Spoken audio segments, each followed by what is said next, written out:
Bismillahirrahmanirrahim. My dear students, Assalamu alaikum. I'm Dr. Mateen, Department of Physics, Islamic College, Peshawar.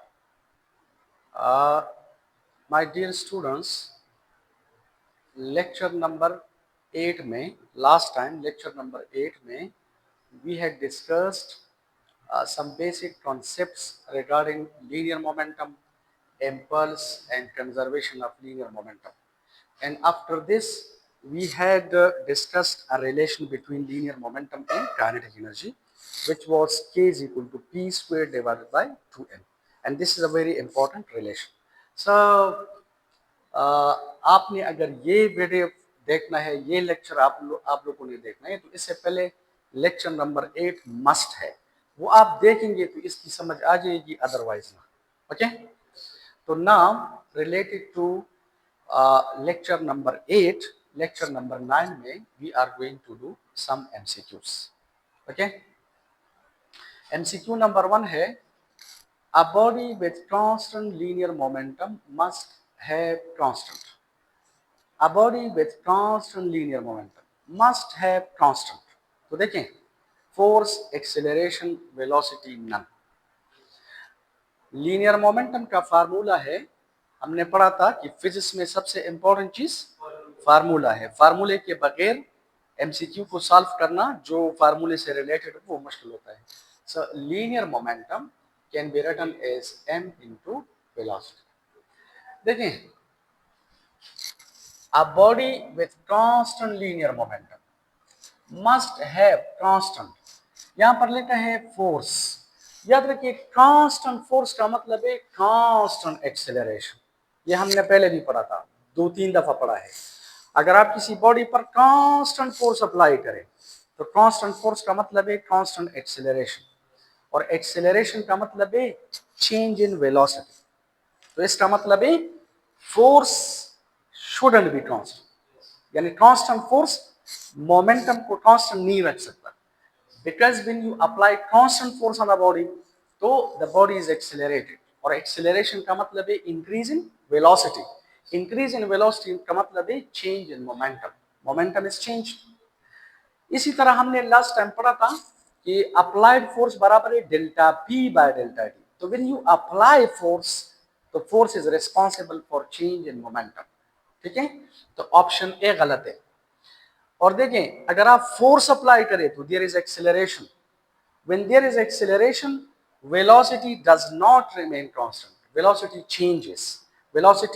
changes, therefore momentum changes. तो याद रखें, option A गलत है, option B जो है ये भी गलत है. सही ऑप्शन है सी. देखें, mass is constant. अगर किसी बॉडी की वेलोसिटी रिमेन्स कांस्टेंट तो याद रखिए linear momentum remains constant. When velocity remains constant, linear momentum remains constant. लेकिन वेलोसिटी तब remains constant, first law of motion है, when the net force on a body is zero. When net force is zero, acceleration is zero, velocity remains constant. तो linear momentum also remains constant. तो याद रखिए सही option है option C. अच्छा, okay, MCQ number 2.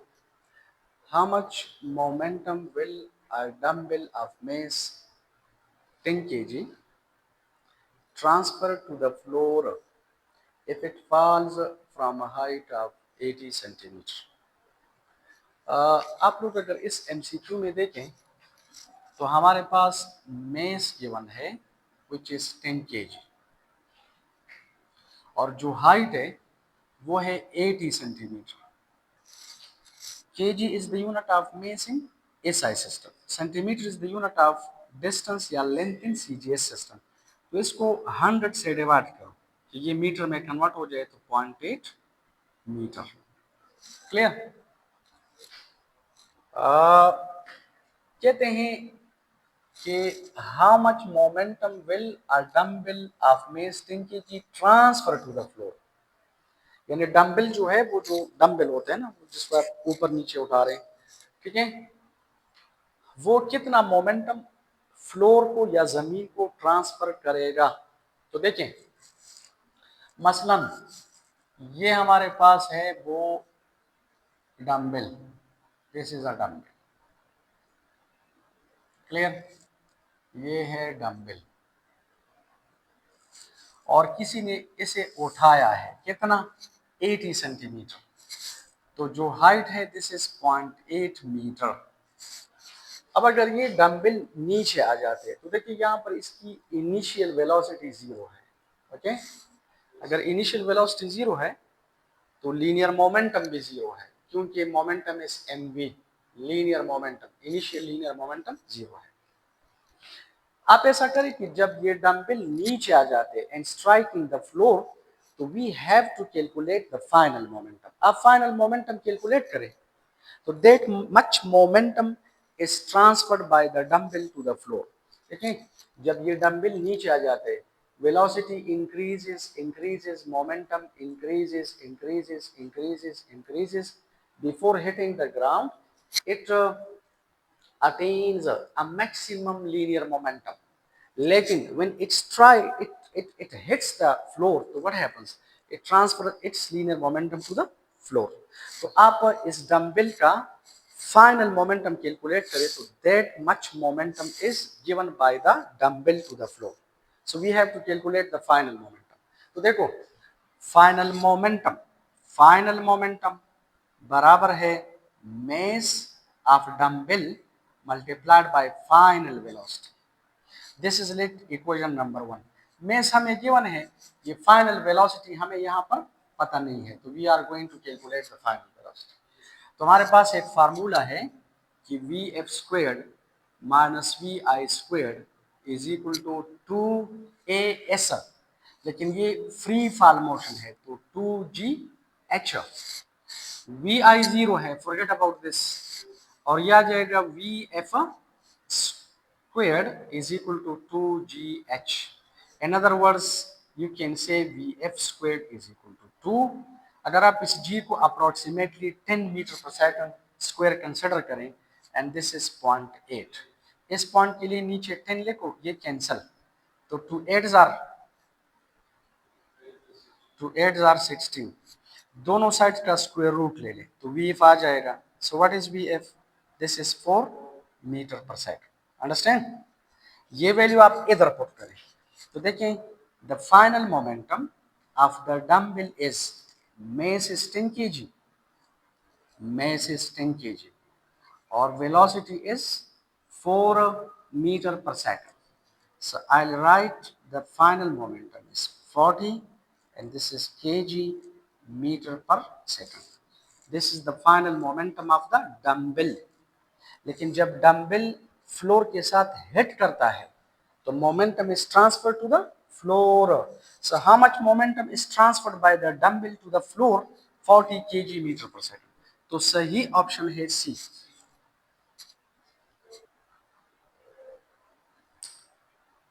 MCQ number 3 है, a 30 Newton force is acting on a body moving on a straight line with initial linear momentum 10 kg meter per second। हमें force given है, initial linear momentum given है, लेकिन कहते हैं कि find the final momentum यानी PF after 3 second. यानी वो जो 30 न्यूटन फोर्स है ना, वो बॉडी पर कितने टाइम के लिए एक्ट कर रहा है, 3 सेकंड के लिए। देखो इसका ये मतलब है, for example this is a body whose mass is m, और इस बॉडी का जो इनिशियल मोमेंटम है दिस इज 10 kg मीटर पर सेकंड। जब आप इस पर फोर्स अप्लाई करें for how much time, for 3 second, तो ऑटोमेटिकली जब आप फोर्स अप्लाई करें तो the body will be accelerated. Acceleration का मतलब है increase in linear velocity, increase in linear velocity का मतलब है increase in linear momentum. So we have to calculate the final linear momentum. ठीक है, तो देखिए फाइनल लीनियर मोमेंटम हम कैसे कैलकुलेट करेंगे, इनिशियल मोमेंटम इतना है और फाइनल पीएफ है, तो there is a change in linear momentum. Okay, so I can say, I can write like this, final momentum minus initial momentum is equal to change in momentum, is it? We are interested in the final momentum। जी उस side पे चला जाए तो delta p and this will be plus P I. This is equation number 1। Initial momentum हमारे पास है लेकिन change हमारे पास नहीं है, तो ये चेंज हम फोर्स और टाइम से कैलकुलेट कर सकते हैं। ठीक है, applying the second law of motion in terms of linear momentum, तो हमें पता है कि delta P divided by delta T is equal to the applied force.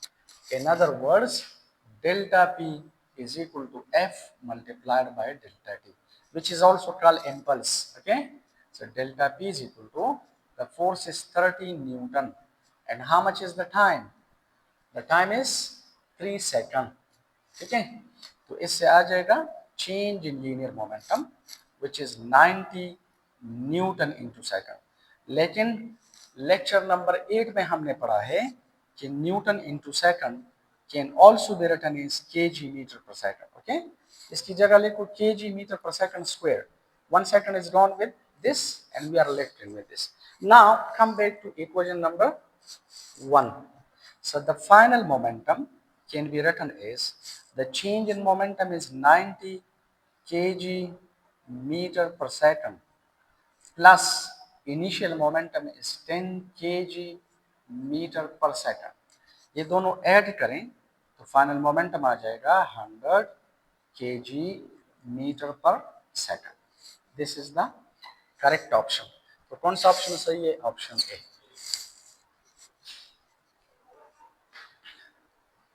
अच्छा, this is MCQ number 4, which is very important and related to the relation between kinetic energy and linear momentum.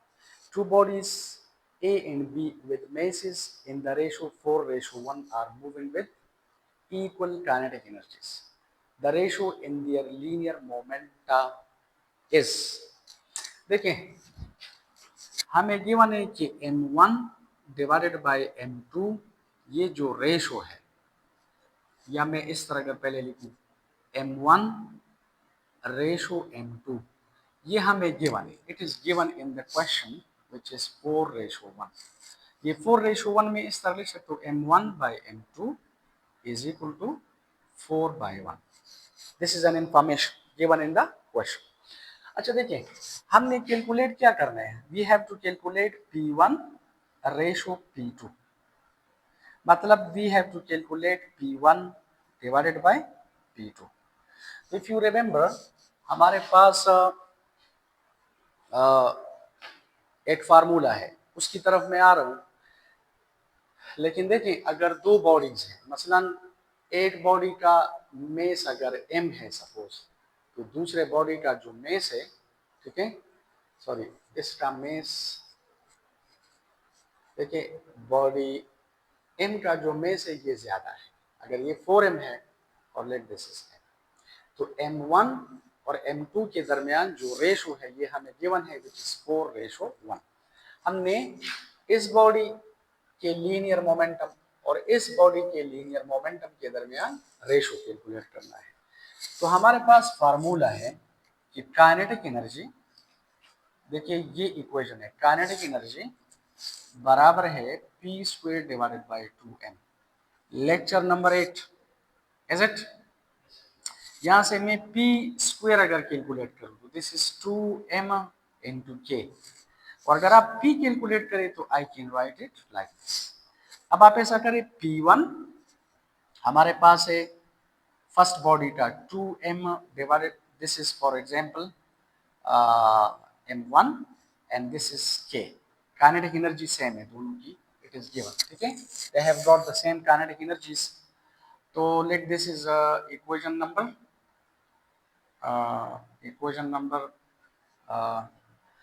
ये मैं इस तरह लेता हूँ, इसको थोड़ा सा ज़्यादा कॉम्प्लिकेटेड नहीं बना लेते, इस तरह लेता हूँ। देखिए हमारे पास है p² is equal to 2mk, तो हमारे पास p1² बराबर होगा 2m1k। This is let equation number 1।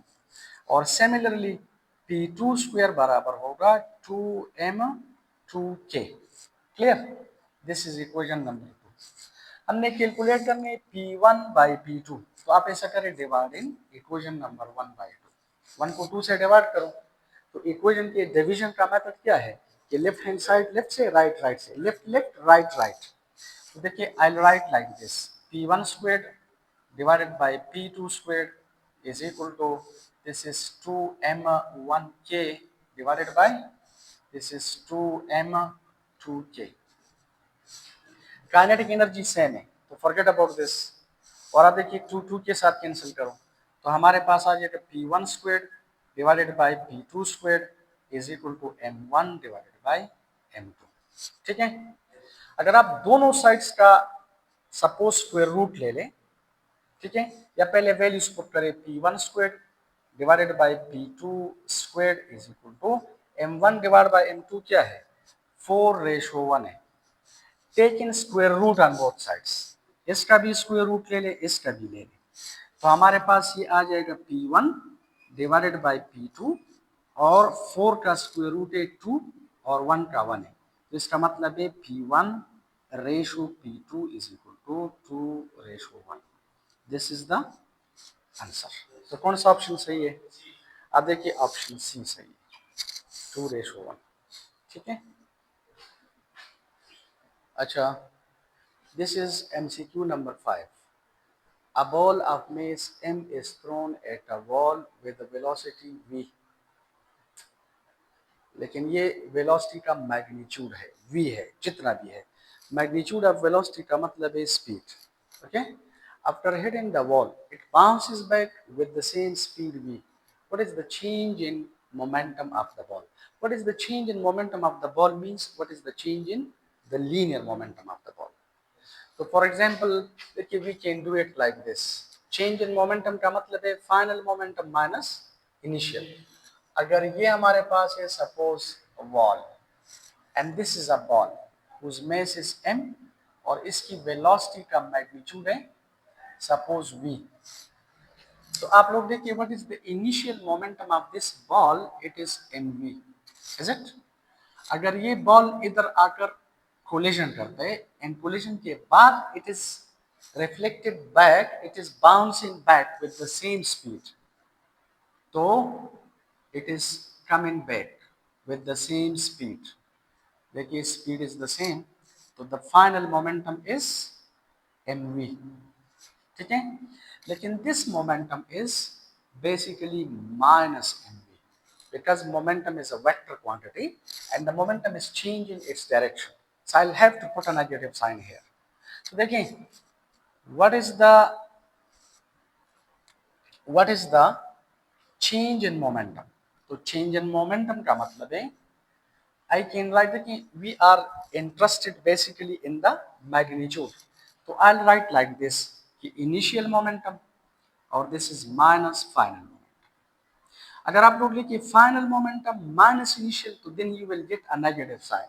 Okay, लेकिन यहाँ पर we are interested in the magnitude. देखिए डेल्टा पी बराबर है P I minus P F, तो the initial momentum is, what is initial momentum, M V, is it, and what is the final momentum, this is minus mv, minus into minus we are getting plus, this is m v plus mv। so remember the change in momentum of the ball is 2mv। तो कौन सा option सही है, option B सही है। अच्छा, MCQ number 6। A 2 Newton force acts on a mass if the momentum means if the linear momentum, understood है, if the linear momentum of the mass changes by 120 kg meter per second। What is 120 kg meter per second? This is change in linear momentum, this is delta p, then the force acts on the mass for a time of, we are going to calculate time interval, और ये आया था medical 2005 question number 49। तो देखें lecture number 8 में we had studied the second law of motion in terms of linear momentum, वो ये है। देखें second law of motion in terms of linear momentum है F is equal to delta P, ठीक है, डिवाइडेड बाय डेल्टा टी। अगर आप इसे मैग्नीट्यूड फॉर्म में लें, we have to calculate what, delta T, तो डेल्टा टी आप यहाँ पर छोड़ देंगे, फोर्स नीचे आ जाए, so this is delta P by F. ठीक है, आप ऐसा करें, इसमें वैल्यूज पुट करें, तो I can write delta T is equal to what is the change in linear momentum, this is 120 kg meter per second, understand, and the force is how much, the force is 2 newton, this is 2 newton, 120 by 2, so we are getting this is 60, clear। और देखें ये है KG metre पर second divided by newton, तो I can write KG metre पर second और divided by newton की जगह मैं लिख सकता हूँ केजी मीटर पर सेकंड स्क्वायर, तो I can write KG metre पर सेकंड मल्टीप्लाइड बाय, ये उल्टा हो जाएगा second square divided by KG into metre. अब देखें ये केजी के साथ कैंसिल, मीटर मीटर के साथ कैंसिल, और 1 सेकंड इसके साथ कैंसिल, तो we are left in with second, तो second is the unit of time. तो कौन सा ऑप्शन सही है, ऑप्शन सी।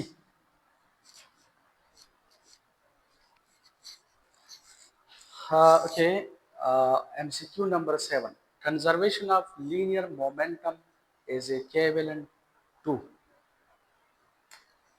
मेडिकल 2015 क्वेश्चन नंबर 19 लिखा है Newton first law of motion, Newton second law of motion, Newton third law of motion and none of the above.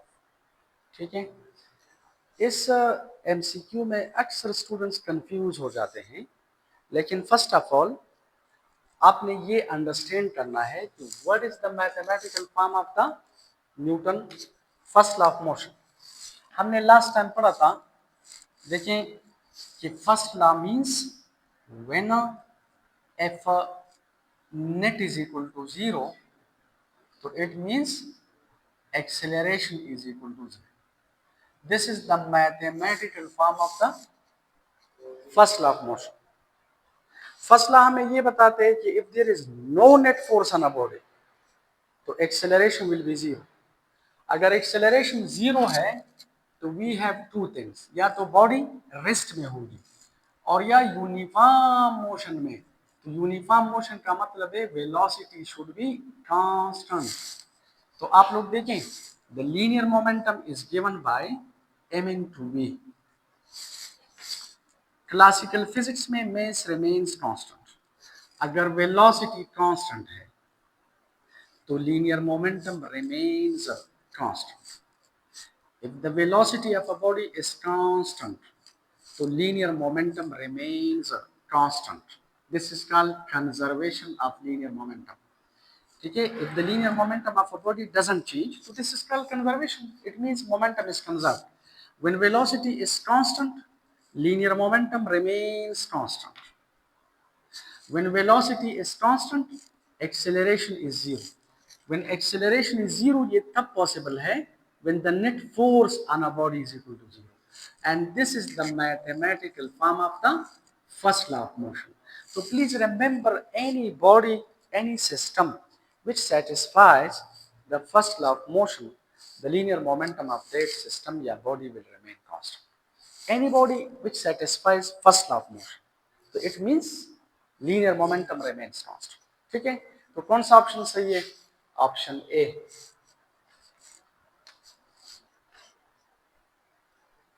अच्छा, question number MCQ number 8, if p is the linear momentum of an object of mass m, then p square by m has the same unit s।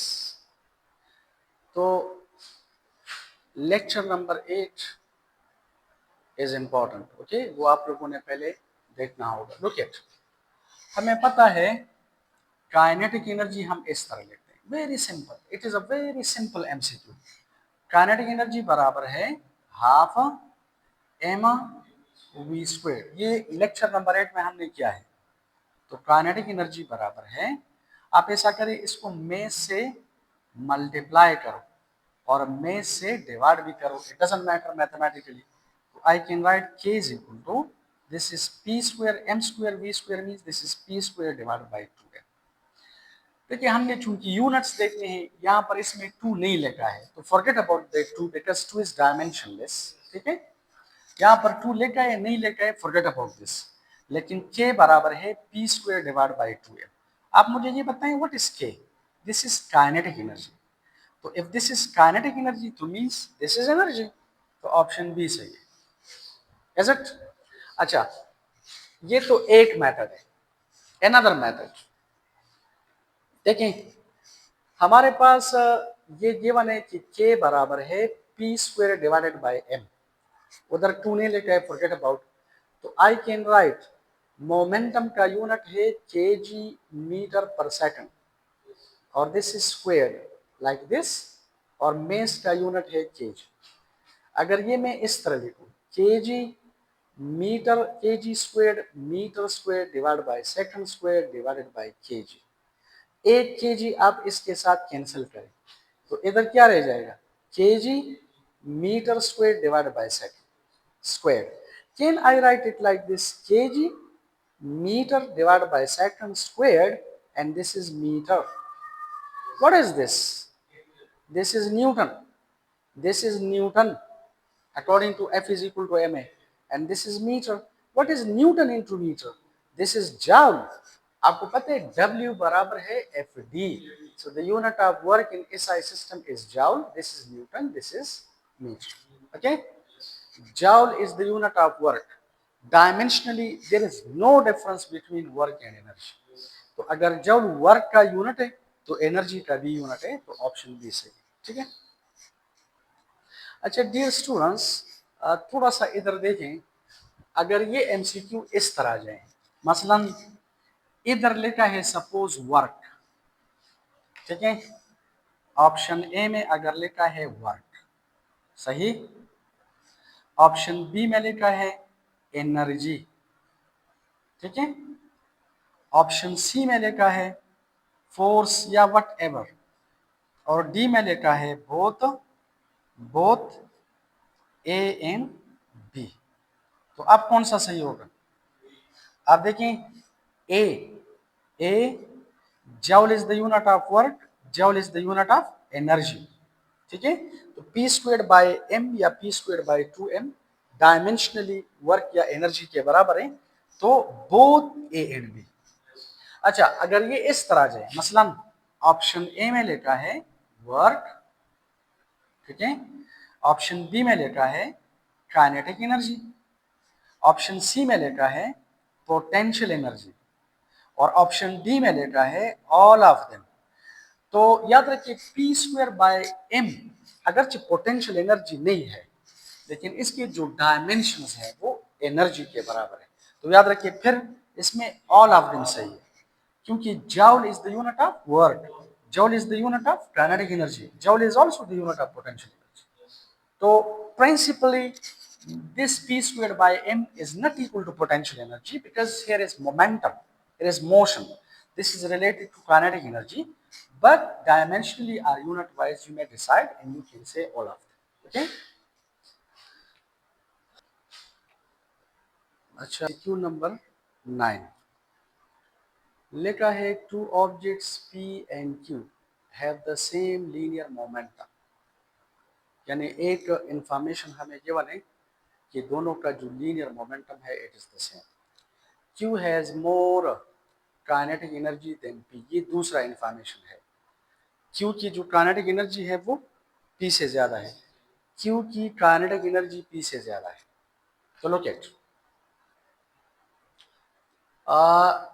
If it, medical 2016 में आया है question number 195, if it weighs, it मतलब ये Q, यानी if Q weighs more than P, weighs का मतलब है यहाँ पर कि अगर Q का मेस P से ज्यादा है, और या is moving faster than P, या जो Q है वो तेज जा रहा है, और C है कि वेज सेम, यानी मेस ऑफ P और Q सेम है, और D में लिखा है कि is moving slower then P। तो लुक एट, हमारे पास एक फार्मूला है, एक रिलेशन हमने पढ़ा है कि काइनेटिक एनर्जी बराबर है P squared divided by 2m। अगर आप यहां से p स्क्वायर कैलकुलेट करें तो आई will right 2m into k। Clear? शाबाश। नाउ लुक एट, हमारे पास दो ऑब्जेक्ट्स है, एक हमारे पास है p, तो इधर मैंने लिखा p, और this is the mass of p, और this is the kinetic energy of object p. This is like equation 1. Similarly, I'll write p squared, this is q, is equal to 2 mass of q, or this is kinetic energy of q. Equation number 2. देखो लिखा है two objects p and q have the same linear momentum, यानी हमारे पास linear momentum of object p और object q बराबर है। तो अगर p और pq बराबर है तो इनके स्क्वायर्स भी बराबर है, ठीक है। तो कंपेयरिंग 1 and 2, अब देखिए अगर आप दोनों को कंपेयर करें तो आई will right 2 mass of q and kinetic energy of q, और इधर लिखा है कि 2 mass of p and kinetic energy of p। ये 2 के साथ कैंसिल करो तो आई will right here mass of q, kinetic energy of q, और देखिए this is a mass of p, kinetic energy of p।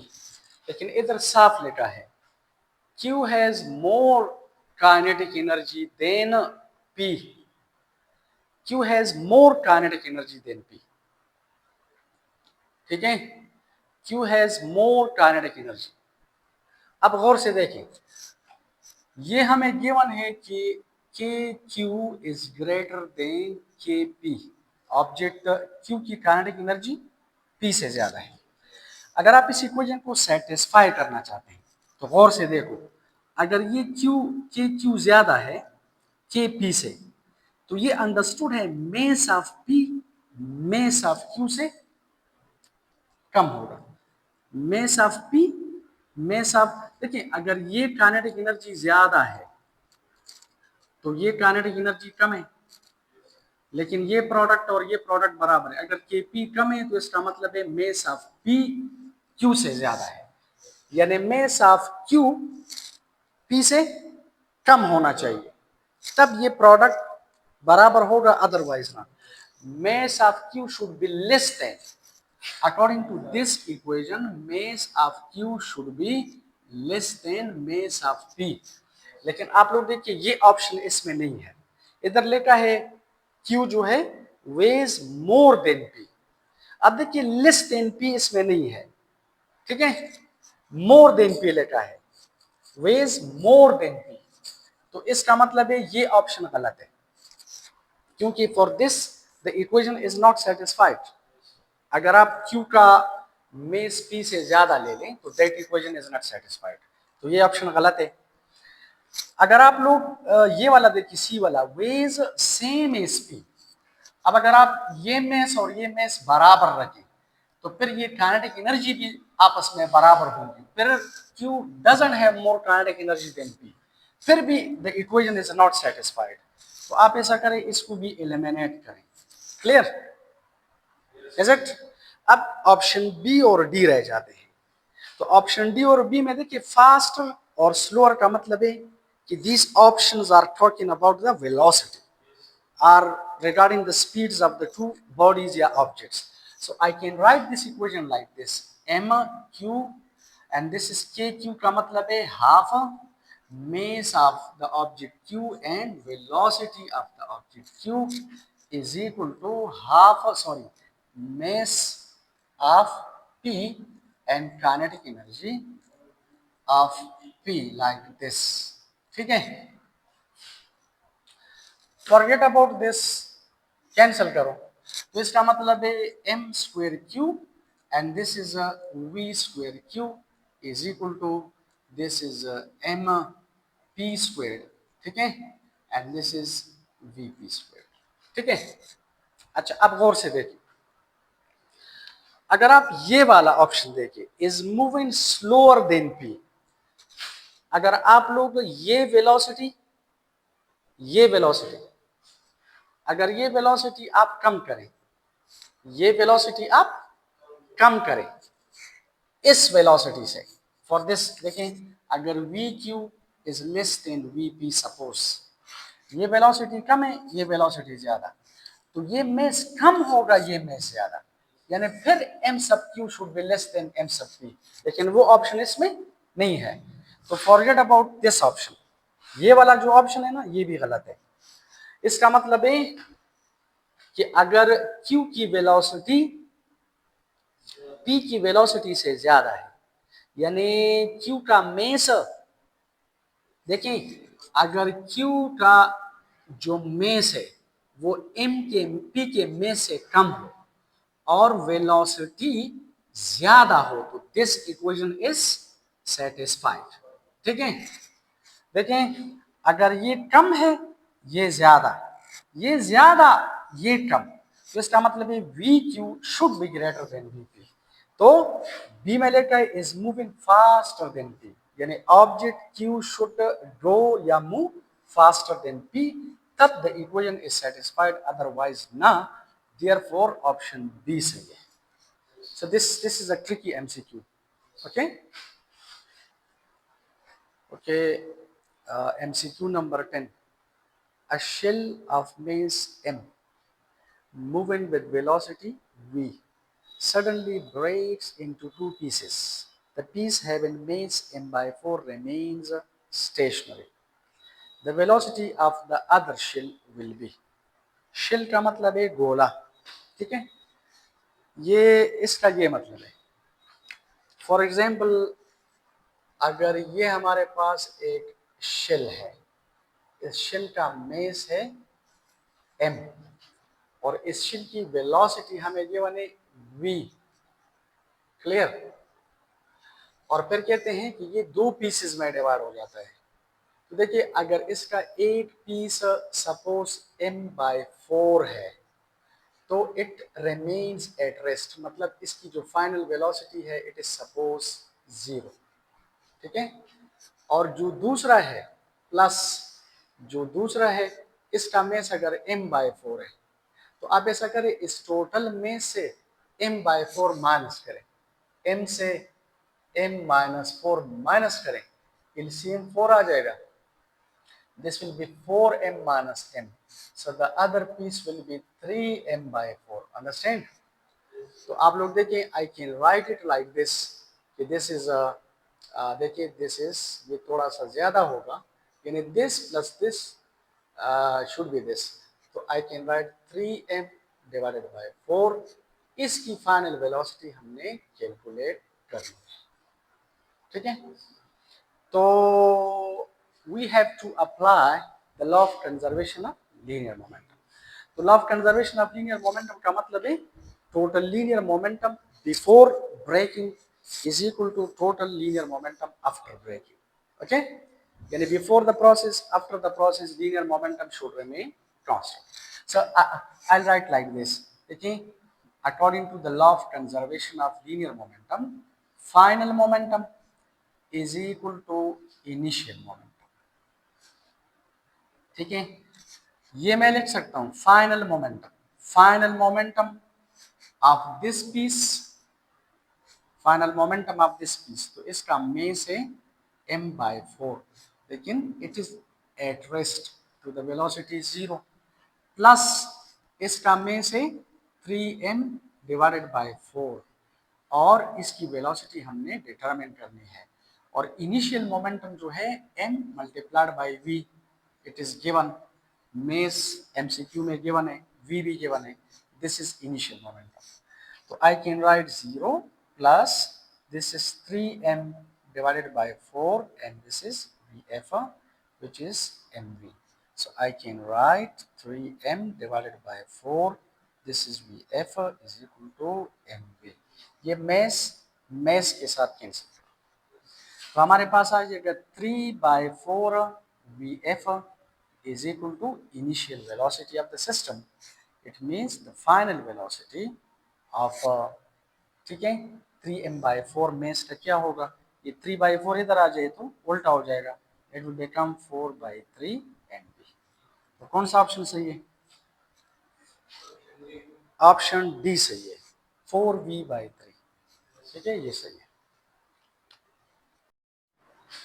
अच्छा, MCQ number 11, a car in motion hits and gets embedded in a tree trunk, what is conserved?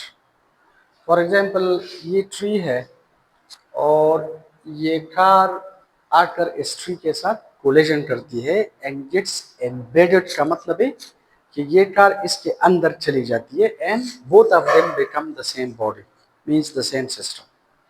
तो कहते हैं what is conserved, momentum and kinetic energy, kinetic energy alone, neither kinetic energy nor momentum, momentum alone. याद रखिए ये जो collision है, it is a type of collision between macroscopic bodies, this is a collision between big bodies, और big bodies के दरमियान जो collision होता है that is inelastic. Inelastic collision में मोमेंटम इज कंजर्व्ड, लेकिन kinetic energy does not remain constant, kinetic energy doesn't remain conserved, momentum is conserved. तो याद रखें मोमेंटम रिमेन्स कंजर्व्ड एलोन, तो ये सही है। Okay, MCQ number 12, if light and heavy bodies have kinetic energies, if light and heavy bodies have same kinetic energies, which one has the greater linear momentum? ठीक है, medical 2009 में आया है और इंजीनियरिंग 2015 में। नीचे लिखा हुआ है heavy body, light body both have equal linear momenta, और डी में लिखा है नन। तो देखें, हमें पता है कि काइनेटिक एनर्जी बराबर है p² divided by 2m, this is the relation between kinetic energy and momentum. Now we have two bodies, ठीक है, तो आई राइट हियर k1 और आई राइट हियर m1 और यहाँ पर m1। Let this is equation number 1. Similarly, for the second body, I can write the same equation like this. This is 2m2। ये हमें given है कि काइनेटिक एनर्जीज क्या है, इक्वल। तो इट मींस इक्वेशन नंबर 1 और 2 कंपेयर करो। ये दोनों अगर आप कंपेयर करें तो p1² divide by 2m1 is equal to p2² divide by 2m2। ये 2 अगर आप 2 के साथ कैंसिल करें तो we can say p1² divided by m1 and this is p2² divided by m2।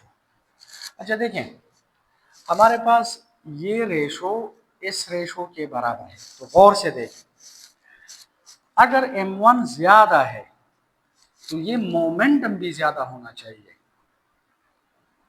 अगर m2 कम है तो ये मोमेंटम भी कम होना चाहिए, तो तब ये रेशो इस रेशो के बराबर होगा, अदरवाइज ना। देखिए, अगर ये ज्यादा तो ये भी ज्यादा, अगर ये कम तो ये कम, तो कम बाय कम और ज्यादा बाय ज्यादा रिमेन्स कांस्टेंट। मसलन सपोज अगर हमारे पास इस बॉडी का में से सपोज 2 kg और ये मोमेंटम है, let us suppose this is 100, यानी इसका जो स्क्वायर है वो 100 है, यूनिट्स में नहीं लगता। और लेट अस सपोज अगर ये है 200, ठीक है, तो हमारे पास इधर क्या आ जाएगा, आप देखिए दिस इज ये में इसे क्या आता है 100/250, क्लियर। और इसको अगर आप 4 से डिवाइड करें तो देखो ये में अगर कम है तो मोमेंटम भी कम है, ये में ज्यादा है तो मोमेंटम भी ज्यादा है। तो कम बाय कम, इससे हमारे पास क्या आते हैं 50, इससे हमारे पास क्या आता है, इससे भी 50 आते हैं। देखिए रेशो रिमेंस द सेम। तो इसका मतलब है कि अगर मेस कम है तो मोमेंटम कम, मेस ज्यादा मोमेंटम ज्यादा। अब क्वेश्चन ये है कि which one has the greater linear momentum. तो याद रखिए जिसका मोमेंटम ज्यादा होगा उसका मेस भी ज्यादा होगा, तो तब रेशो बराबर होगा, ठीक है। तो सही ऑप्शन है हेवी बॉडी। अच्छा, MCQ नंबर 13 लिखा है कि if the linear momentum of a body increases 20%, the percentage increase in kinetic energy will be. Question ये है कि अगर आप मोमेंटम को 20% ज्यादा करें तो आपको पता है मोमेंटम बढ़ाने से काइनेटिक एनर्जी बढ़ जाती है, लेकिन क्वेश्चन ये है कि कितने परसेंट बढ़ जाती है। तो we have to calculate the percentage change यानी इंक्रीज इन काइनेटिक एनर्जी। तो देखो सपोज मैं लिखता हूं कि let the initial kinetic energy of the body is p square divided by 2m. This is initial kinetic energy. And let the final kinetic energy is k dash, which is a p dash squared divided by 2m. ये final kinetic energy. अब साफ साफ लिखा है कि अगर momentum को आप 20% ज्यादा करें तो देखिए p डैश कितना होगा। Look at what is p? P is the initial linear momentum. This p is the initial linear momentum. अगर आप इसको 20% ज्यादा करें तो 20% ज्यादा ज्यादा मीन्स कि आप 20% ऑफ पी इसके साथ ऐड करें तो फाइनल मोमेंटम आ जाएगा। ठीक है, ये इनिशियल है, इसका 20% इसके साथ ऐड करो तो you are getting the final linear momentum because this is given in the question. So I'll write p dash is equal to p plus 20% का मतलब है 20/100, understand? And this is p, ये 0 0 के साथ कैंसिल तो I'll write this is p plus इससे आ जाएगा 0.2p, p plus 0.2p I can write this 1.2p। ठीक है, इज इट? अगर समझ नहीं आ रही आप यहाँ से p कॉमन ले लें तो 1 प्लस 0.2 का मतलब है 1.2। आप ऐसा करें ये वैल्यू इधर लिखो, इक्वेशन 2 में ये वैल्यू लिखो तो k डैश आ जाएगा, k डैश आ जाएगा, p डैश की जगह लिखो 1.2p whole square divided bye 2m। तो यहाँ से आ जाएगा, अगर आप 12 जार करें तो इससे 144 आता है और 0.2 के बाद आ जाएगा। ठीक है, और इधर आ जाएगा P square divided bye 2m। What is this? This is the initial kinetic energy, तो k डैश आ जाएगा 1.44 और this is initial kinetic energy. Understand? This is the final kinetic energy. लेकिन हमने परसेंटेज इंक्रीज कैलकुलेट करना है तो increase का मतलब है final kinetic energy minus initial. So I'll write delta K is equal to what is K dash? 1.44 K and this is minus K.